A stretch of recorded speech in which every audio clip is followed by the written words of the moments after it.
अब यहाँ पर इसी वंश में आगे जाकर गया नामक राजा हुए।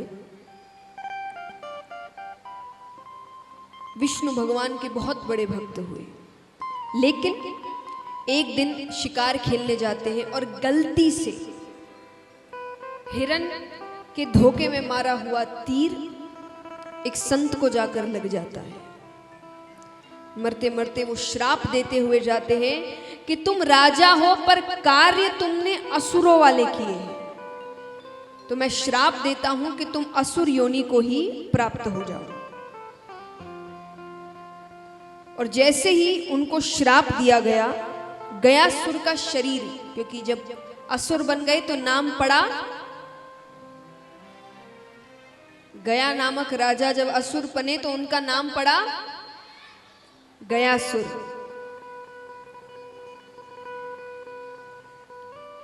उनका शरीर 5 कोस तक फैल गया, क्योंकि भगवान के भक्त थे। भगवान के भक्तों की बुद्धि जल्दी से भ्रष्ट नहीं होती। उन्हें लगा ये रूप देखकर मेरी प्रजा डर जाएगी, तो वो वापस अपने राज्य नहीं गए। वो वनों में जाकर तपस्या करने लगे, ब्रह्मा जी को प्रसन्न किया। ब्रह्मा जी ने कहा क्या चाहिए वरदान में, तो जिस चीज का उनको डर था कि लोग मुझे देखकर डरेंगे, उन्होंने ऐसा वरदान मांगा कि मुझे वरदान दीजिए मेरे दर्शन मात्र से जीव का कल्याण हो जाए, जो मुझे देख ले उसका कल्याण हो जाए। ब्रह्मा जी ने कहा तथास्तु। अब वापस अपने राज्य आते हैं। बात आग की तरह फैलती है, लोगों को पता चलता है कि ऐसी ऐसी बात है। अब यहां पर पापियों की मौज थी। जी भर के जिन्होंने पाप किए हैं, जी भर के गलत काम किए हैं, वो गयासुर के दर्शन करते और उन्हें स्वर्ग की प्राप्ति होती। भगवान कहते हैं ये तो संतुलन बिगड़ रहा है, ये गलत हो रहा है, और इसमें उसकी क्या गलती, अब हमारी क्या गलती। कोई अगर देख कर चले जाए तो वो क्या कर रहा है, कोई उसके दर्शन कर ले, उसमें गयासुर की क्या गलती। तो भगवान ऐसे तो मार नहीं सकते, भगवान दूसरी तरीके से कोशिश कर रहे हैं। भगवान गयासुर के पास जाते हैं कि गयासुर मुझे एक यज्ञ करना है, कोई पवित्र स्थान चाहिए, ऐसा स्थान जहां आने से जीव का कल्याण हो जाए।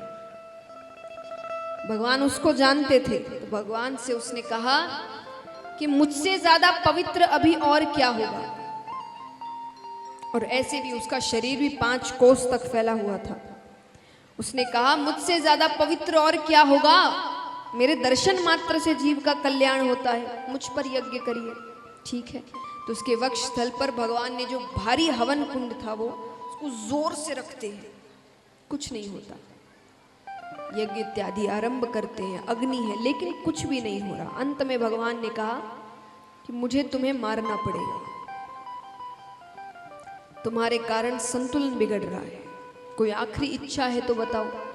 गयासुर ने कहा एक नहीं 2 इच्छाएं हैं, अगर आपने दोनों पूरी कर दी तो मैं अपने प्राणों का दान देता हूं, आपको मारने की जरूरत नहीं। ठीक है, बताओ। पहली इच्छा, ये यज्ञ करते वक्त जितने भी देवी देवता मुझ में निवास कर रहे हैं, जब भी कोई धर्म का कार्य होता है तो उस जगह देवी देवता आते हैं, जब तक वो कार्य संपन्न ना हो जाए। तो यज्ञ भी धर्म का कार्य है, तो उन्होंने कहा कि इस यज्ञ को करते वक्त जितने भी देवी देवता मुझ में निवास कर रहे हैं, वो जब तक सूरज चांद रहेंगे मुझ में निवास करेंगे। भगवान ने कहा ठीक है। दूसरी इच्छा, ऐसे तो श्राद्ध इत्यादि करने से मुक्ति मिल जाती है, पर अगर कोई ना कर सके, समर्थ ना हो, तो मेरे धाम में आकर वो बस इतना कह दे कि हे भगवान मेरे पितरेश्वरों को मुक्ति प्रदान करिए, तो आप उनके पितरेश्वरों को मुक्ति प्रदान करेंगे। इसीलिए गया जी की इतनी महिमा है, उस स्थान की इतनी महिमा है। भगवान ने दोनों इच्छाएं पूरी की और उसने अपने प्राणों का दान दे दिया। दान किसी भी चीज का हो बहुत महत्व रखता है।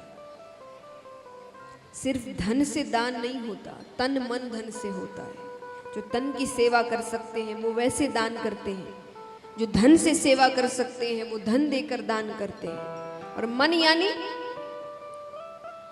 जब आप जानते हैं आप नहीं कर सकते लेकिन आप लोगों को प्रेरित करते हैं, तो दान किसी भी तरीके से हो मायने बहुत रखता है। और यही चीजें हैं जो आपके साथ जाती है।